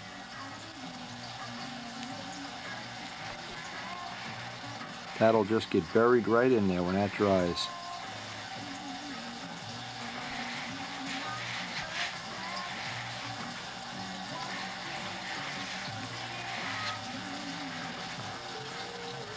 Now when that dries, believe me, that'll get buried. I'll put 4 or 5 coats of Rejuvenator over this, let each coat dry. I have another little spot. Let me move the plane. It's easier to move the plane. Right here there's a spot that I'm not crazy about. I don't know if you can see that. I'm going to do the same thing right there. It's always easier to do these little repairs or patches. Once you see a black line, you know you have a problem. But it doesn't matter. These patches are all going to get hidden, and it's almost impossible to avoid doing this because we've got the finish sanded so thin here. If we were willing to just put on 1 or 2 extra coats of dope and leave it without sanding it, that'd be fine, but I don't want to trade the weight away. I want the weight to be in the clear on top. Now I just want the substrate as thin as possible. Now one of the things you can always do is just take a little bit of Windex and dampen the tissue also.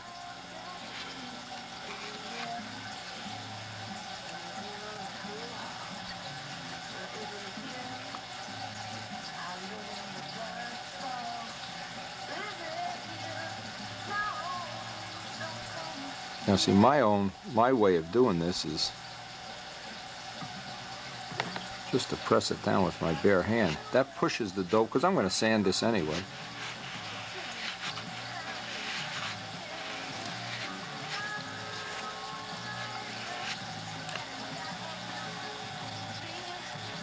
Now that tissue will fill in with maybe 2, 3, even 5 coats, and I'll be ready to sand this out. But any spot where I see a black line where it looks like I've got that sanded too thin, see, if you never sand it, you never get these spots.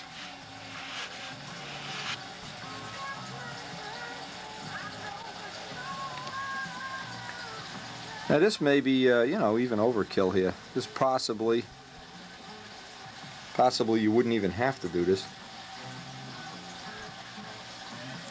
if you weren't trying to get, in my case, I'm trying to get the quality as high as I can.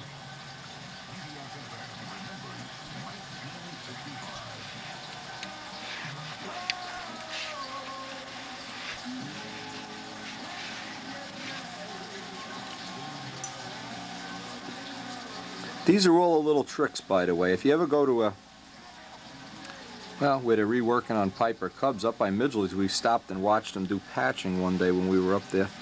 Boy, they do a patch. When it's all sanded out, you can't even see it. They really know how to bury those little patches. Those little spots, when they're covered with paint and sanded in, they'll disappear in the final finish.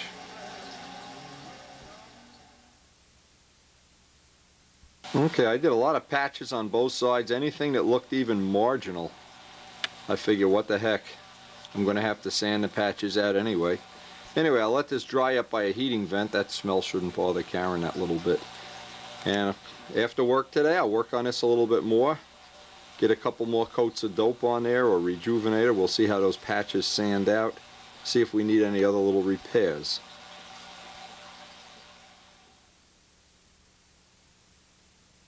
Okay, now once these dry, and again, that's the longer they dry, the better. I'm trying to push a little bit on this. This just went on this morning. It's only drying about 5 or 6 hours. Again, I want to sand it just gently. I don't want to get too carried away here. Keep the Sikkens M600, keep it wet.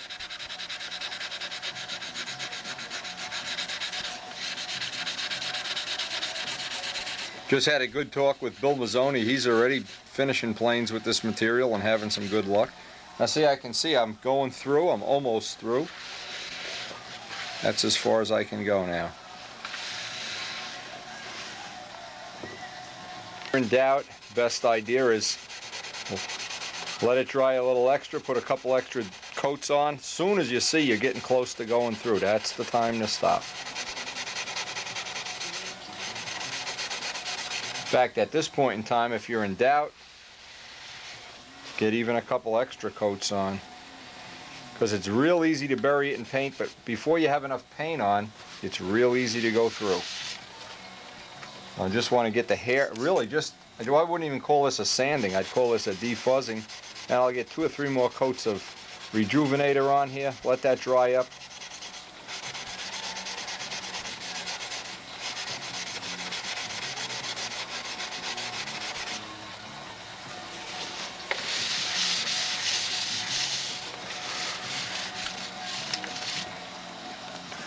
Now over the course of this day, I managed to get on 3 or 4 more coats of rejuvenator. And I'm just going to let that sit at least overnight, maybe tomorrow, the next day. I'll sand it out and spray some silver over the patches. Now what you'll notice is the day after the rejuvenator dries, you'll have, well, you'll be very surprised how easily it sands out. But you want to watch that you're not going back through to that weak spot. So I'm going right up to it, but trying to avoid going right onto the rib cap if I can help it. Usually 3 or 4 coats, sanded once or twice. Now it looks ugly, but once you get the first coat of silver touch-up back on, and what I'm going to try to do is get all the spots that need to be touched up on here. I'm not going to sand out the whole panel. I'm just going to sand out the spots that need to be touched up, and I can find most of them with my bare hands. And then hopefully be able to go outside later today, even though it's really cold out there. Get some of this silver on here drying, and then we'll let it dry over the weekend. Again, I'm trying, as soon as I see that raw wood look coming through, that filler raw wood, I know I'm done. And if I do go through, obviously, another couple of coats of rejuvenator before I spray the silver on here. Here's what some of these, they look kind of rough before they're sanded out. When you close your eyes, if I close my eyes, I can't tell which one is done. You see, that's the thing. You don't want to let your eyeball fool you here. If you do it by hand, you know, look at something else. Go watch TV or something when you do this. Your hand will pick up a little error. Right now, that's almost totally buried in paint. And as ugly as that looks, when I get the silver on that, the next little touch up, there'll be no problem at all. So I'm going to go by. I have a couple of spots here where I've put Rejuvenator right over the high spot. Very carefully, I'm just going to sand out the spots that need to be touched up. I don't need to do the whole panel, just the part that needs to be touched up.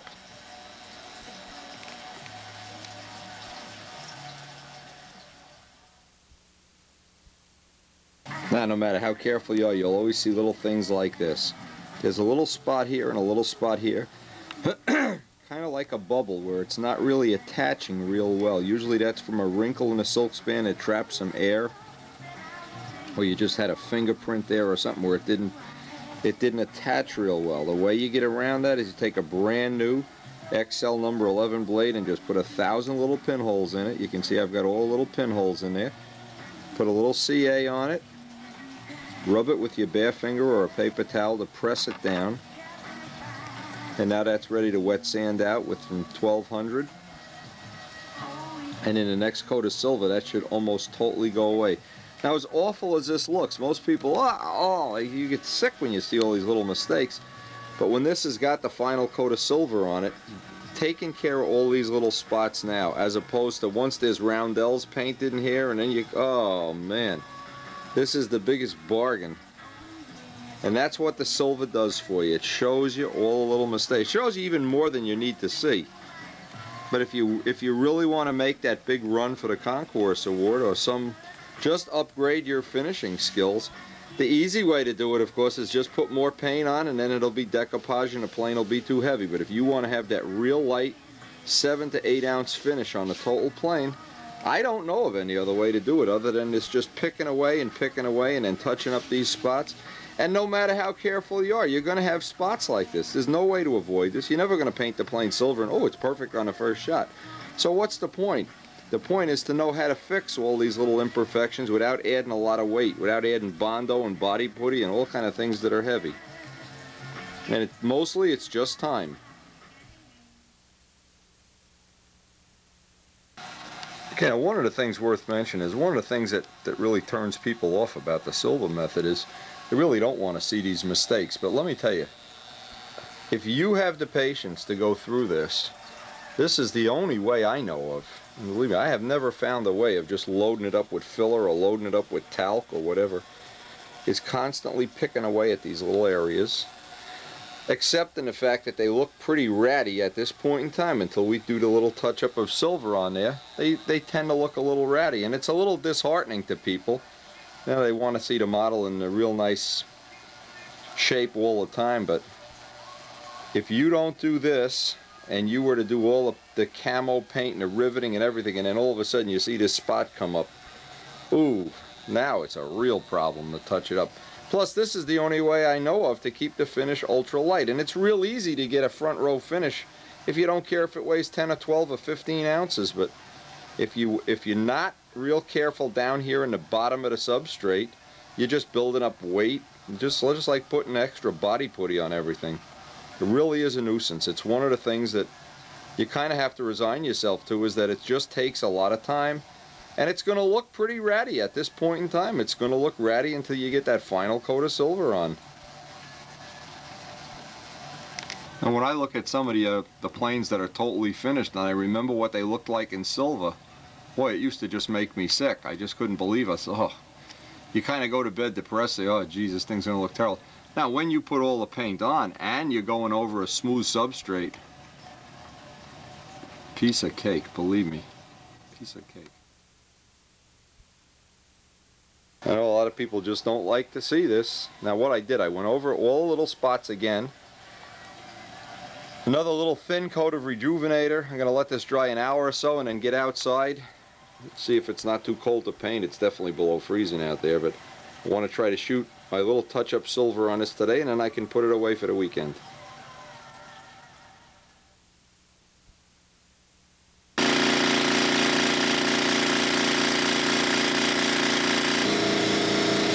Now, I did the test that I always do to check for humidity in this kind of weather.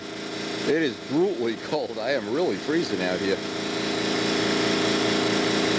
I wanted to see, this is dry to the touch already. Yeah. No fogging, so I'm not going to have to add any retarder at all. And of course, the first choice is always to never have to add retarder. Like only as a last, absolute last resort, have to add retarder.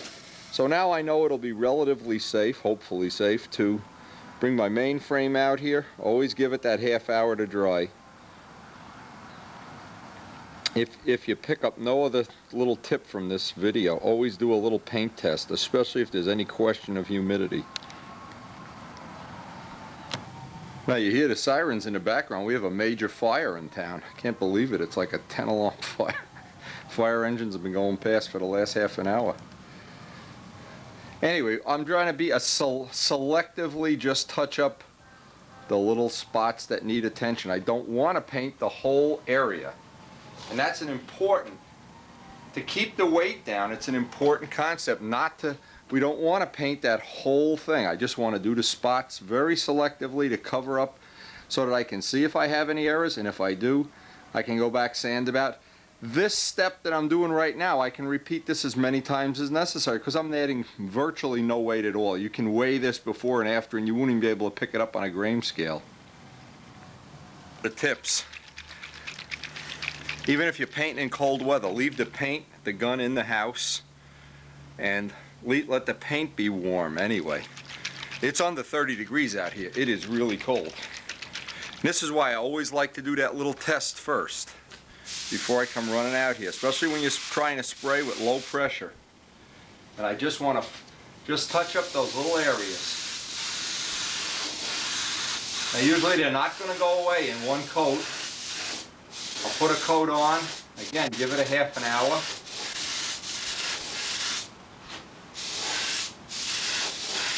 If it was a little warmer, this would dry a lot sooner. It's taking roughly a half hour to dry now. Just going over my patches, not putting on a full coat. See, this is where some people make the mistake. Right now they put on a whole coat of silver or a whole coat of primer or whatever. And the finish is fine, and you see the planes at the nets every year. Beautifully finished, and you go to pick them up and they feel like they glued to the ground. And I've made many of them. I know what those 70-plus ounce planes. Yeah. I know the downside of flying them too. It's always a challenge.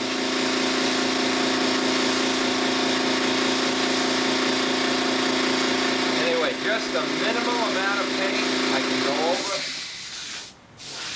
And if, again, another tip, if you pick this up off the tape, your stuff will be lighter. It'll be more professional looking.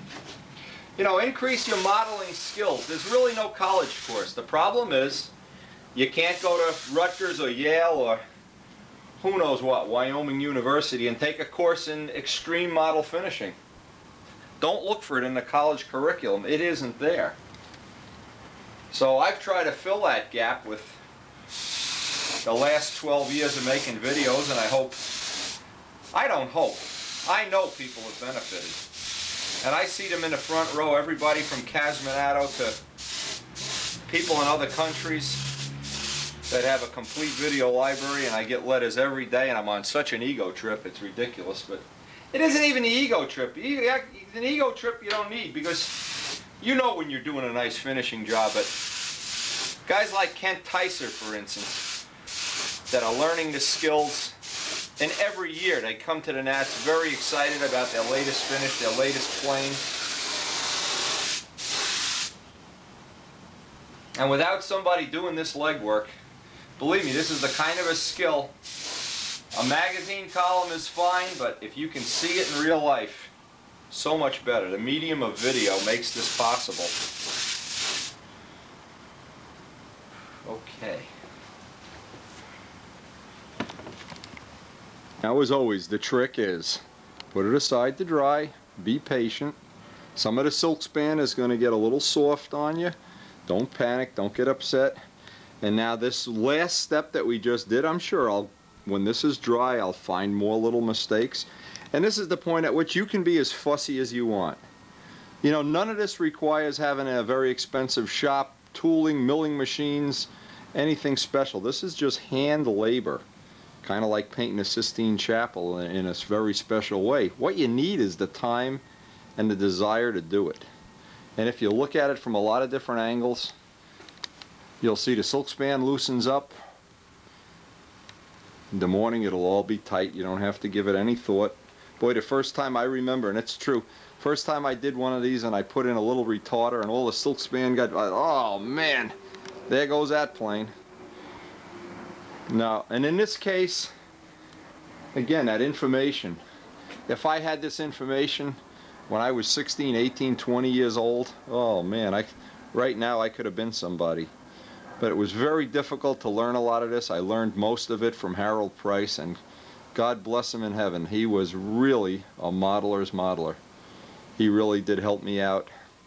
And anybody who's been a young man without a father, you know how easy it is to take to somebody who's willing to spend some time and energy with you. God bless him.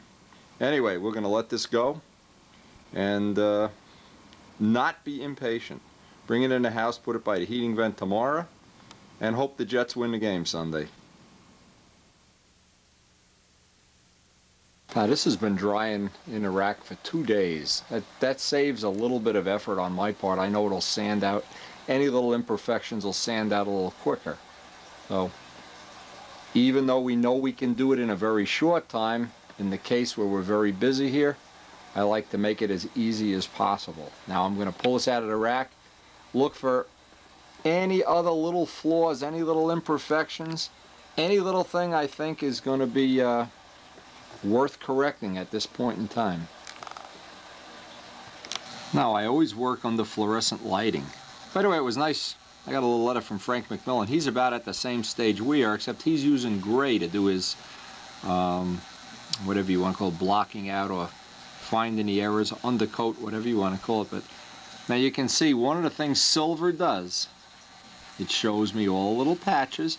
I can still see them. Now if I was to paint right over this, believe me, you wouldn't see these. I've done that before, but because we're trying to make a museum quality model here. We're trying to up the bar. This is not your average, you know, just get it done and fly at the field plane. So what I'm going to do is all of these errors, I'm going to do one more sanding, one more looking around, because soon as next week we're going to start to make the flaps, the elevators, the tail, and I want to wrap this up in the next week, maybe 2 weeks. I'll have this wrapped up. But you can see where our rejuvenator's gone in, made us a nice patch. Again, this is the point at which you really want to be fussy, and this is the point at which a year from now you look back and you say, oh, am I glad I did that? Oh, geez. Every one of the ribs is reflecting the light the way it should. When that's laying there on the floor and the lights are shining or sunlight, very important. You will see the little mistakes. So I'm going to get the 1200 paper and seconds very, very carefully. Now from this point on, it's extremely careful not to just gouge it. I want my fingernails trimmed. I'm really getting to the point where I'm happy with that coat of silver, and I want to make sure I don't sand through in any spots. I'm going to be very, very careful. By the way, the amount of silver that's on here now is almost negligible, because the amount we've saved by not having a blocker coat underneath, we would need more pigmented paint on top. So in essence, the whole finish is not going to be any heavier than if we had no silver on at all. And I've proven that many times. The silver actually saves you weight by not having to go back with so much pigmented paint later on.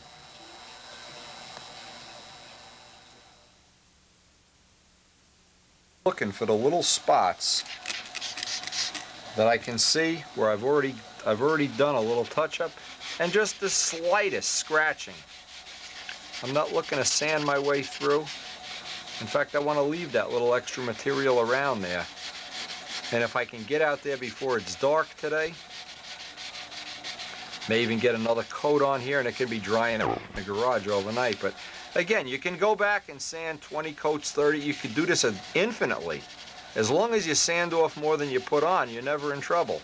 And each time you do it, you know, see that little high spot is coming right through. But when I go to touch this up, I'll put an extra coat right on that spot. I'm trying to avoid sanding right on that high spot. These are the little touch-up deals. This is the part that's hard to figure out if you're wondering how to keep that finish light. Well, you don't want to sand out the whole thing. Now I can't feel that at all. That's disappeared as much as anything you can expect.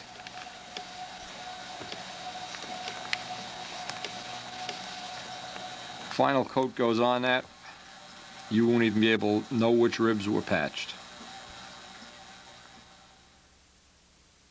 You can see the little spots that have shown up here.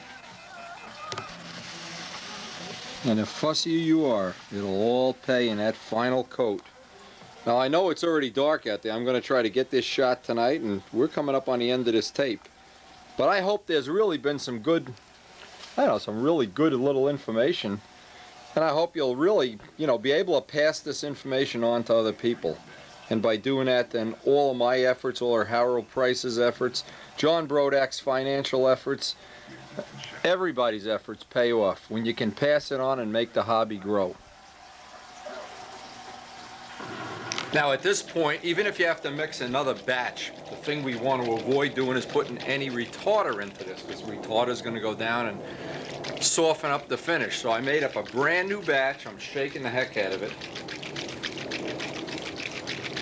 But I'd like to, at this point and from this point in the plane on, really at all costs, try to avoid using retarder. I also got a new hose. I'm getting it.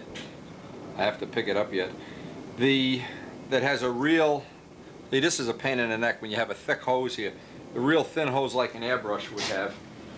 That's coming. Not everybody's on same day delivery though, believe me. Now I just want to selectively do this. I don't want to just go putting on a whole coat. Very selective. Only on the spots that need it.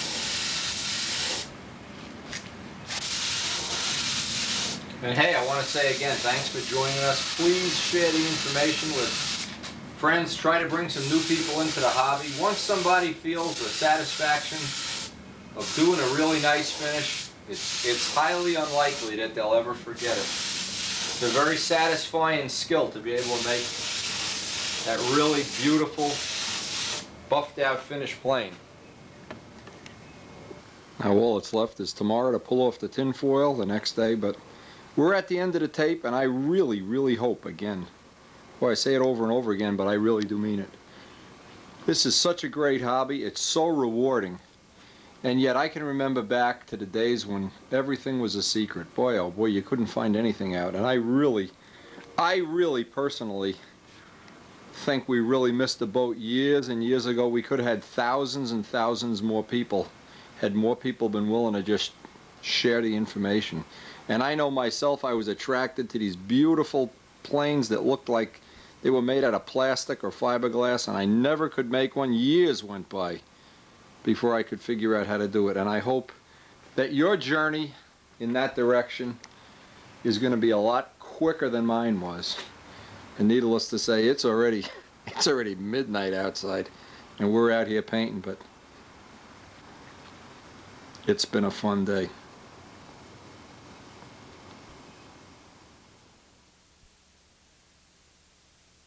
Remember, a model's always going to look its worst when it's in silver. That whole purpose of that silver is to show you the mistakes. So don't be frustrated, don't be disgusted, just trudge onward. It'll also be interesting to see how Frank McMillan's playing. He's a little bit ahead of me as far as the finish goes. See how his ship's coming out. A lot of people are working on this at the same time, pooling their efforts so that the hobby can have a really, really superior paint product. Yeah, it would be nice if we could go back to the old days when the dope, I don't know, when you're younger, I don't know, there's something about the smell of that dope. And boy, the dreams I had when I was younger, the dreams of someday being able to build a plane with a shiny finish. Oh my God, if you only knew. It just, to me, a day like today, I reminisce about that. And I think it's like a dream come true. If I only could have seen it back then. It really has been a dream come true to be able to do this, to be able to make these models, and to be able to share the information.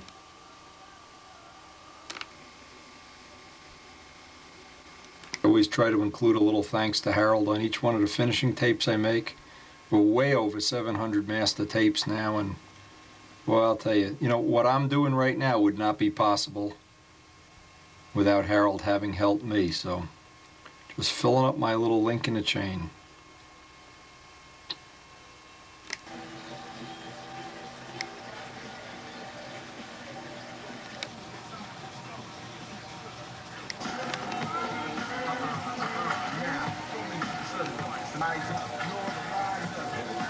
Hey, and as always, a special thanks to John Brodak.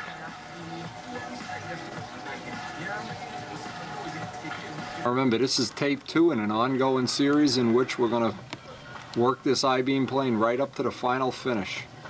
The tapes will always be available from John Brodak or from myself.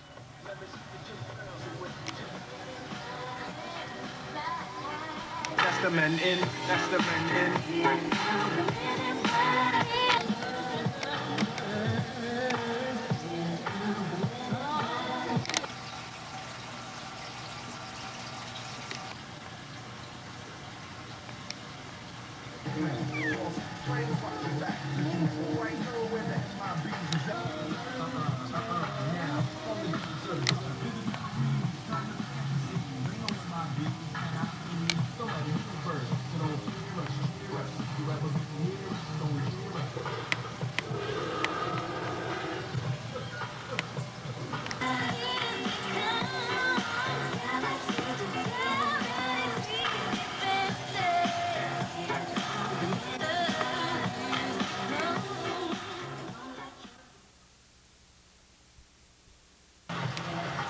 See you on tape 3 of this finishing series.